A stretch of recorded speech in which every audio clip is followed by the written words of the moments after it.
Dr. Charlie Langford had never expected much excitement in his life.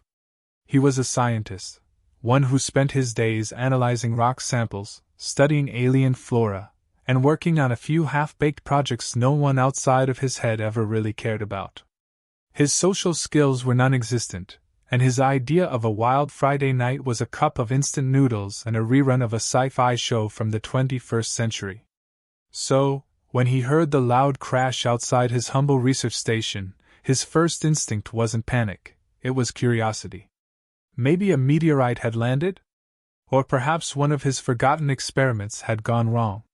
Either way, it was a good excuse to avoid the crushing loneliness of his quarters. Stepping outside, Charlie almost tripped over his own feet at the sight before him. A sleek, black ship, too small to be a military vessel, too smooth to be a junker, had crashed into the dirt, smoking. There were no signs of life, and for a moment, Charlie thought it might be a mechanical failure. But then he heard it, a weak groan, followed by a muffled voice. It was the sound of someone, or something, trying to speak through gritted teeth.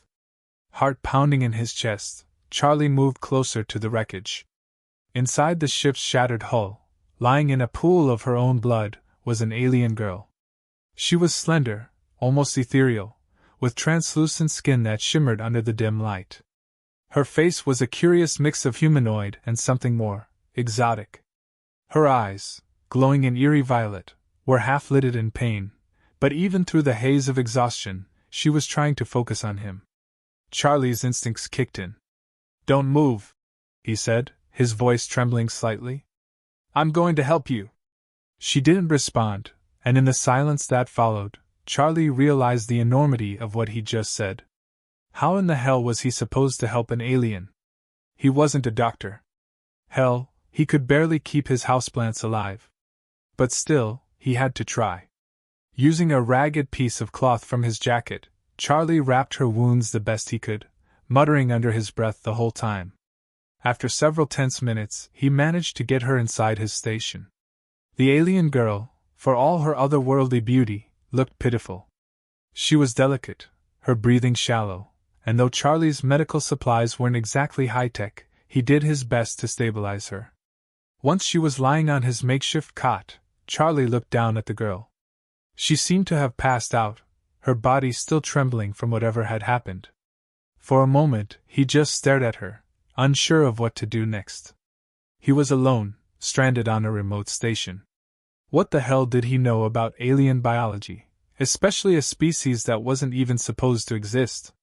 Charlie's mind raced as he rummaged through his supplies. The girl had a small device strapped to her wrist, and instinctively, Charlie tried to figure out how it worked. He was no tech wizard, but he could make do with the basics. After a few frustrated minutes of fiddling, the device flickered on, displaying strange symbols and, strangely enough, some faint readings that didn't make sense. None of them indicated any vital signs, though. Was she dead? Panic set in. He had no idea what he was doing.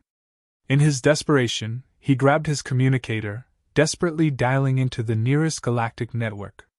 It was just a long shot, but maybe, just maybe, someone out there could help. He needed answers. As he sat there, watching her, his mind began to wander. He couldn't help but notice how beautiful she was, despite the blood and the bruises. The way her silver hair cascaded across her shoulders, the delicate curves of her face. It was unlike anything he'd ever seen. The thought was almost absurd. He was alone in the middle of nowhere, with an alien girl who, at the moment, was either unconscious or dying. Still, the fact that he was the one to find her felt surreal. After hours of futile attempts to get help, Charlie sank into a chair and sighed. That was when she stirred. Her eyes fluttered open slowly, and the violet hue was even brighter than before. She blinked, trying to focus on him, but it was clear that she was still weak. Slowly, her lips parted, and her voice, though strained, carried an almost melodic quality. "You," she whispered, her words fragmented. "You helped me." Charlie wasn't sure what to say. His mouth went dry, and all his scientific know-how left him in an instant. You're welcome," he stammered, feeling awkward. But I don't know what you are or what you need. I mean, I'm no expert on, alien first aid or anything. But I'll do what I can. The alien girl blinked slowly, trying to sit up. I am Zila, she said softly. I come from far away. Well, Zila, it's good to meet you, I guess. But I have no idea how to help you. You crashed here and I don't even know what's wrong with you. Charlie laughed nervously, rubbing the back of his neck. Zila's gaze turned calculating, and Charlie felt a strange chill run down his spine. She was silent for a long moment, as if debating whether to reveal something. Finally, her lips curled into a wry smile. I'm in my mating season, she said, her voice dropping to a sultry tone. Charlie's eyes widened, and before he could even process the words, she continued. It's why I crashed. I'm unstable. Her smile grew, and Charlie felt his heart rate increase.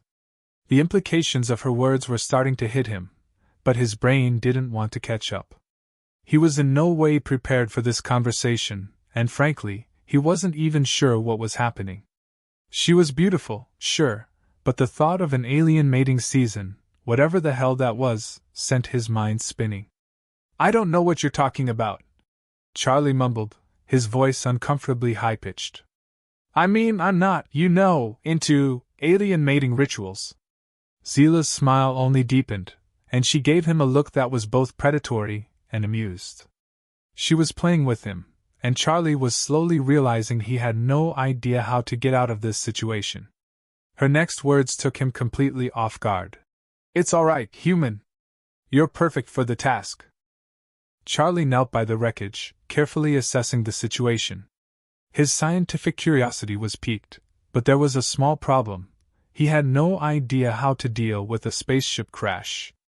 Not to mention, a small part of him was questioning whether this could be some kind of elaborate prank. Yet, as he got closer, the sound of faint breathing stopped him in his tracks. There was someone alive inside. Pulling open the hatch, he saw her, an alien girl, her skin pale with faint blue undertones, blood trickling from her head.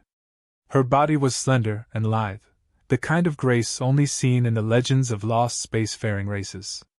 She didn't look particularly threatening, but then again, neither did a house cat before it swiped your face off. Charlie hesitated. This was either a golden opportunity for scientific discovery, or the dumbest thing he'd ever done in his life. In his usual awkward manner, Charlie muttered, Hey, can you hear me? She didn't respond, but her eyes fluttered open, and she looked up at him, dazed. That's when he noticed something unusual. The way she was staring at him, her gaze a mix of confusion and something else, something more primal. Okay, don't freak out. I'm just going to get you out of here, alright? His voice was shaky, though he was trying to remain calm. The last thing he needed was to make this alien feel more uncomfortable than she already must have been. Charlie wasn't exactly sure what to do next. He had no formal training in first aid for extraterrestrials. He was more of a field biologist, if you could call it that. Gently, he helped her out of the wreckage, guiding her to the safety of his station. Her legs wobbled beneath her, but her grip on his arm was firm, almost desperate. As he set her down on a nearby chair, Charlie's mind raced with questions. Where had she come from? What was she doing here? And most importantly, how the hell was he supposed to treat an alien? For the next hour, Charlie tried everything he could think of to assess her injuries, but the girl was silent. She didn't speak a word, not that he could understand. Her language was fluid, melodic, but the syllables were impossible for him to replicate. She wasn't unconscious anymore, but she seemed distant, like her mind was somewhere else entirely. Charlie did what any scientist would do in this situation. He Googled alien first aid. He found absolutely nothing helpful. This wasn't a typical situation. There were no textbooks for this, no online courses. The best he could do was apply some bandages to the small cuts and abrasions on her arms, though it was clear she wasn't concerned with that. Just as he was about to try and figure out how to communicate with her, she did something that shocked him. She grabbed him by the shirt and pulled him closer, her eyes widening with something that could only be described as hunger. Okay, whoa, hold on, Charlie stammered, trying to break free. He wasn't sure if he should be concerned, flattered, or both. She wasn't trying to hurt him, but her touch was strange, almost possessive. Something primal and urgent radiated from her. This wasn't just alien curiosity. This was something else entirely. The next few minutes were a blur of awkwardness and confusion as Charlie tried, and failed, to get her to loosen her grip.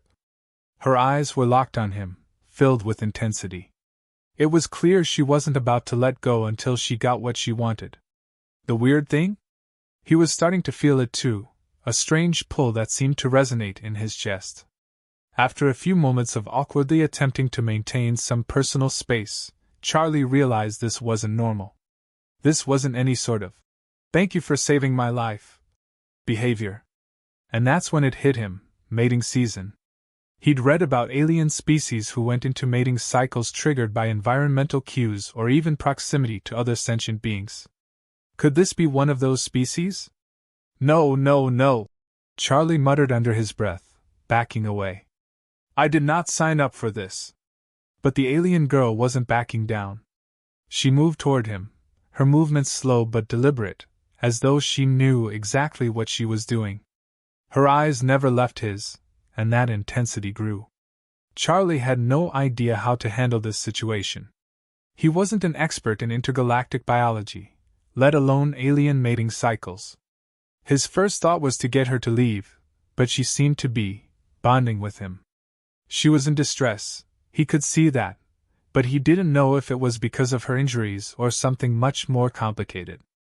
Hey, listen, Charlie said, trying to find some kind of diplomatic solution. I don't know how your species works, but I don't think I'm ready for this. He stumbled over his words, flustered and more than a little embarrassed. The girl didn't seem to care. She was practically purring now, her lips parting in a way that left him more confused than ever. Just as Charlie thought things couldn't get any worse, she leaned in closer, her breath warm against his neck. There was no denying the chemistry between them.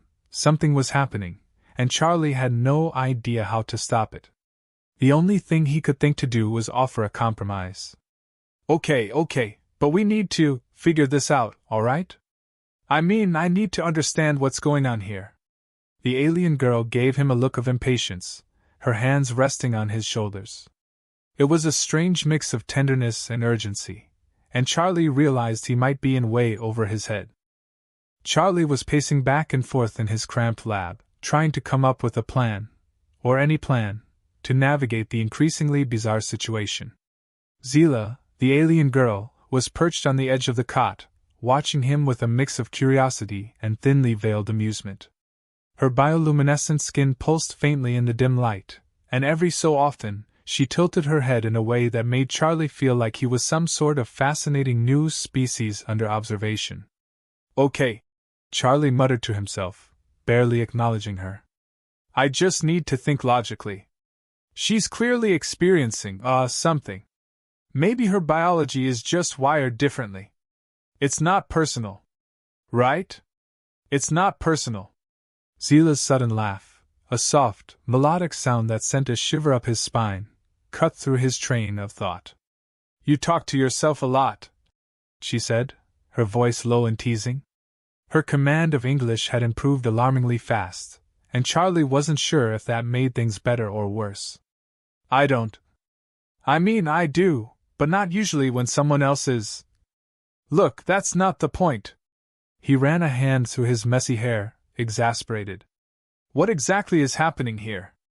Why are you acting like this? She leaned back, her luminous eyes narrowing as a playful smile tugged at her lips. It's not obvious to you? You're cute, but your species is so slow to understand things. Slow? Charlie exclaimed, gesturing wildly at her. I think I'm handling this pretty damn well, considering the circumstances. You crash-landed here, you barely survived, and now you're doing whatever this is. And I don't even know why. Zila stood gracefully, her movements so fluid they seemed almost rehearsed. She stepped closer, and Charlie instinctively backed away, bumping into his desk. It's simple, she said, her voice dropping to a sultry whisper. It's my mating season. My body is telling me to bond, and you, well, you're here. Charlie froze. So this is just biology?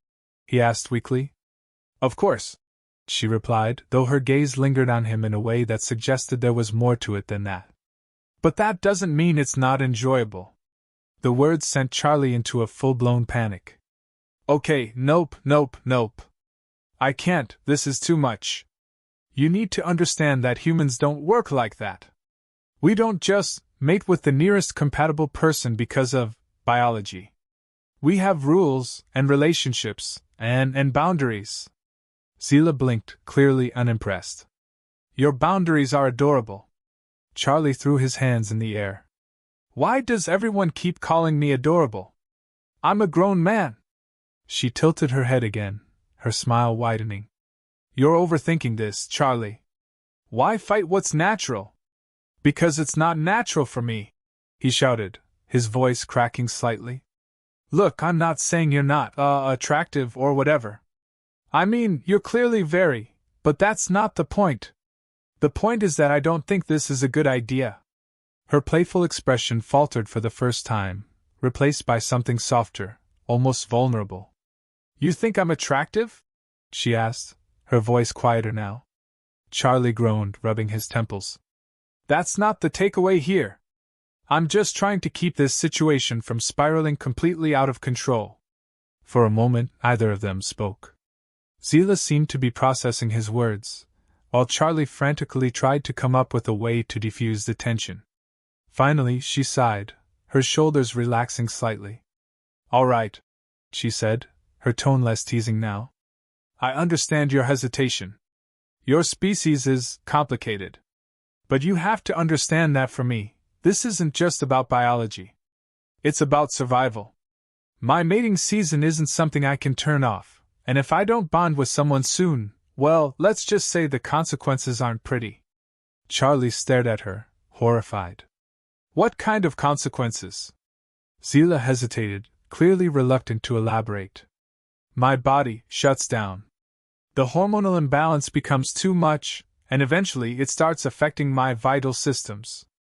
So you're telling me that if you don't, you'll die? Charlie asked, his voice barely above a whisper.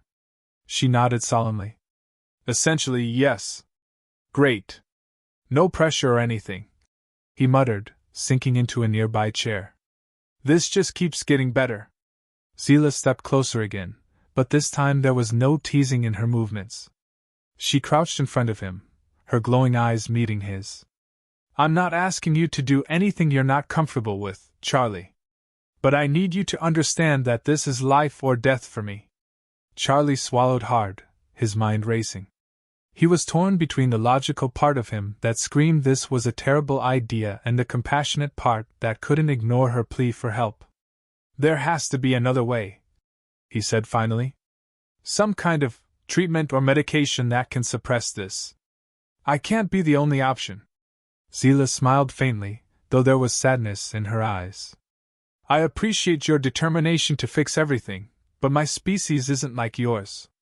This isn't something that can be cured with a pill. It's primal, instinctual.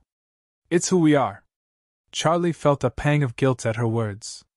He had spent his entire life solving problems with science and logic, but this was something beyond his expertise. He couldn't help but feel like he was letting her down. As if sensing his turmoil, Zila reached out and placed a hand on his knee. The gesture was surprisingly gentle, and Charlie was struck by how warm her touch was. You've already done so much for me, she said softly. You saved my life. I'll never forget that. For once, Charlie didn't have a sarcastic or panicked response.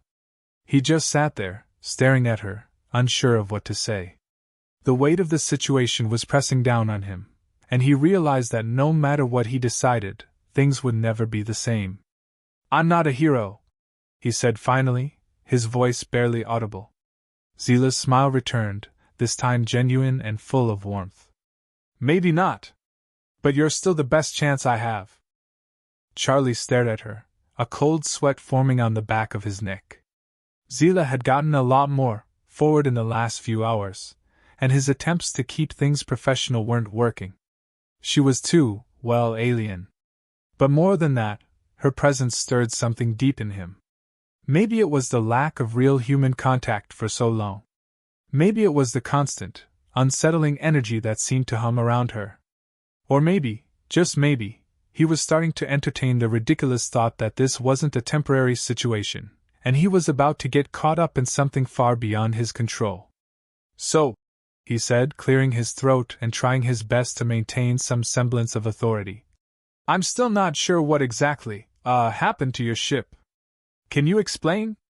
He winced at his own phrasing. Every time he spoke to her, it felt like his intelligence was being mocked, either by his own awkwardness or by the way she looked at him, like a science experiment with far too many variables. Zila just smiled, her lips curling slightly, a look that was equal parts innocent and mischievous. "My ship crashed because of an error," she said. Her voice lowered again, almost in a whisper. "But I'll be fine, eventually." Charlie blinked. "What do you mean, eventually? You're not fine now?" His heart raced, panic creeping into his thoughts as he glanced nervously at her. What if she was injured worse than he thought? Or worse, what if she was contagious? Zila chuckled. "I'm adjusting. I think you're doing great, though." Her eyes shined with a strange gleam, something that could only be described as playful, or perhaps predatory. "Great?" Charlie's voice was higher than usual. "I'm not sure I'm equipped for any of this. I don't even know what I'm doing here, helping you or whatever this is. This isn't some intergalactic rescue operation." "You're doing fine," she interrupted, walking closer and placing a hand on his shoulder in a way that made his skin tingle. She leaned in slightly, lowering her voice to a purr. "I'll be fine. You just have to relax." Relax. That word sounded foreign to Charlie. Relaxing had never been his strong suit, especially when the universe had just dropped a stunningly beautiful alien into his life, who was looking at him in a way that suggested he was the prey, not the other way around. His mind was racing, but before he could speak, Zila's voice became almost hushed. "You've noticed, haven't you? My cycle is getting closer." Charlie froze. The blood drained from his face. He hadn't been completely oblivious, but hearing her say it so plainly sent his brain into overdrive. "Cycle? What kind of cycle was she referring to?" Your what?" he stammered, his throat dry. His mind flickered through a million possible responses, none of them helpful or sane. Zila didn't answer immediately. Instead, she just gave him that same smile. "Don't worry, Doctor. It's not what you think." Charlie's eyebrows shot up. "Not what I think? I'm pretty sure what I think is exactly what's happening here." Zila raised an eyebrow, crossing her arms in a way that made the simple movement look seductively dangerous. "I'm a female of my species," she said slowly. "My biology requires certain things. And when my mating cycle approaches, it gets, well, intense." She leaned in a little closer, her breath warm against his ear. "Intense for both of us." Charlie's stomach dropped. Was she flirting with him? No. She couldn't be. This wasn't happening. His hands were clammy as he tried to steady himself, but nothing about the situation was steady. Not her, not him, not this entire bizarre ordeal. "I don't know how to." He cut himself off, unsure what he even wanted to say. He couldn't ask her to leave. She was stranded, hurt, and clearly needed help. But what kind of help did she need? What was she really asking for? Zila smirked at his confusion.